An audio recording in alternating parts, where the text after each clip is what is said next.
एक घने जंगल के बीचों बीच एक छोटी सी चिड़िया, जिसका नाम चंचल था, रहती थी। चंचल अपनी सुंदरता और मधुर आवाज के लिए पूरे जंगल में मशहूर थी। उसकी सुनहरी पंख और चमकदार नीली आंखें उसे और भी अद्वितीय बनाती थीं।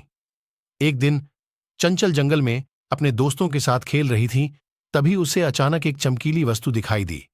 वह उसके पास गई और देखा कि यह एक जादुई गुलाब था। यह गुलाब साधारण नहीं था, इसके हर पंखुड़ी से रंग बिरंगी रोशनी निकल रही थी। चंचल ने उस गुलाब को अपने पंखों से उठाया और उसकी खुशबू सूंघने लगी। जैसे ही उसने गुलाब को छुआ, एक जादुई घर उसके सामने प्रकट हो गया। यह घर गुलाब के पंखुड़ियों से बना हुआ था और इसमें हर चीज चमकदार और सुंदर थी। घर में घुसते ही चंचल को ऐसा महसूस हुआ कि वह किसी स्वप्निल दुनिया में आ गई है। वहां पर जादुई फव्वारे, रंग बिरंगे फूल और सुंदर पक्षियों का बसेरा था। चंचल ने देखा कि उस जादुई घर में एक छोटी सी किताब रखी हुई थी। उसने वह किताब खोली और पढ़ने लगी। किताब में लिखा था कि यह गुलाब एक जादुई गुलाब है जो सिर्फ सच्चे दिल वाले को ही मिलता है, और जो भी इस गुलाब को पाता है उसे एक दिन के लिए जादुई शक्तियां मिलती हैं। चंचल को बहुत खुशी हुई। उसने सोचा कि वह अपनी जादुई शक्तियों का इस्तेमाल अच्छे कामों के लिए करेगी। उसने सबसे पहले जंगल के उस हिस्से की ओर उड़ान भरी जहां पानी की कमी थी। चंचल ने अपनी जादुई शक्ति से वहां पर एक सुंदर झील बनाई जिसमें साफ और मीठा पानी था।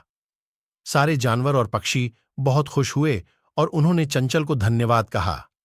इसके बाद चंचल ने जंगल में सभी जानवरों और पक्षियों के लिए एक सुंदर बगीचा बनाया जहां वे आराम से रह सकें।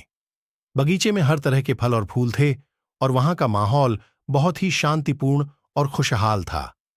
चंचल की जादुई शक्ति ने पूरे जंगल को एक नया रूप दे दिया था। जब दिन ढलने लगा, चंचल को एहसास हुआ कि उसकी जादुई शक्तियां धीरे धीरे समाप्त हो रही हैं। उसने सोचा कि वह वापस अपने घर लौट जाए। जब वह अपने पुराने घोंसले में पहुंची तो उसे अपने दोस्तों ने घेर लिया। सभी ने उसे उसके अच्छे कामों के लिए बधाई दी और उसकी तारीफ की।